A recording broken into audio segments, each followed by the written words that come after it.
Well, Iran's President Hassan Rouhani has warned that excessive demands could hamper talks on Iran's nuclear energy program. On his Twitter page, Rouhani referred to his phone conversation with Russian President Vladimir Putin. Rouhani told Putin that excessive demands could complicate the process toward a win-win agreement. The Iranian president praised Moscow's efforts to help negotiate a settlement to the issue. According to the Kremlin, Putin told Rouhani that there is a, quote, real chance to resolve the international standoff over Iran's nuclear energy program.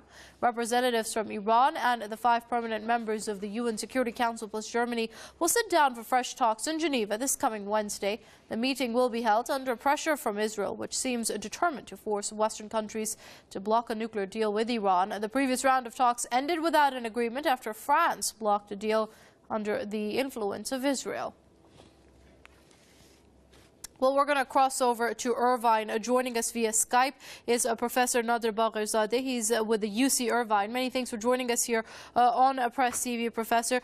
Now, when President Rouhani says that excessive demands could complicate the process toward a win-win agreement, what does he mean when he says excessive demands per se?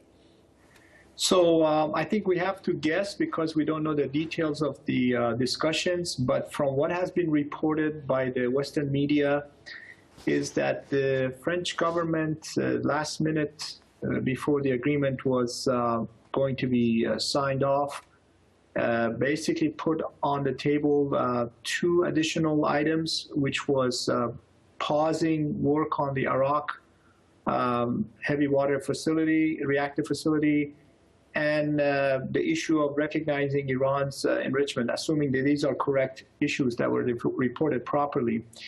I think those 2 issues were resolved because Mr. Zarif yesterday said that recognition by others is not important because inalienable rights of countries for enrichment is already embedded.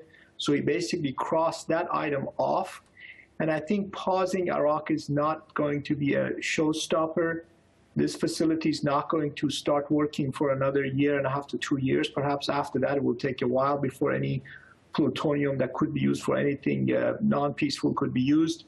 So I think Iran may not have a problem with that. I'm not sure about that. But the latest information from Mr. Hollande's visit to Israel is that he has put down 2 critical more items. One of them is removal of enriched material from Iran. And I think if you recall, your listeners recall, Mr. Arakchi a week or so ago said that is a red line for us. So maybe perhaps President Rouhani is referring to that. And then number 2, which is also very important, is that he has said he wants to add inspection of all the nuclear sites, meaning beyond the current agreement with the agency. That means wherever the centrifuges are made, the R&D facilities, laboratories, and so on. This is not covered under the current comprehensive safeguard agreement. This is, to me, like additional protocol, what he wants. And indeed, Professor, how conducive are such demands for finding a peaceful agreement to this, to Iran's nuclear energy program, considering setting preconditions shows sort of inflexibility on the part of France? Wouldn't you agree? Yeah, I think they should stop at Arak and the other item, which I think Mr. Zarif and his team were working on hard on that. I think they should let this phase go forward and then work on those issues for the culminating final agreement, which will come after 6 months. I think pushing everything up front is a recipe for disaster and failure. And I really hope when the meeting starts Wednesday, and perhaps the conversation with President Putin has been to just relax those 2 items and see if we can move forward to what was proposed before. Because, as you said, these preconditions, these are really fundamental issues. Inspection of all the nuclear sites is the additional protocol. And that is something that Iran has said will do if the sanctions, the real sanctions, are reduced regarding banking and oil industry. And none of that is on the table anyway. So perhaps that should be part of the final agreement, if you will. Indeed. And so I have a feeling that hopefully they will reduce their demands at this stage.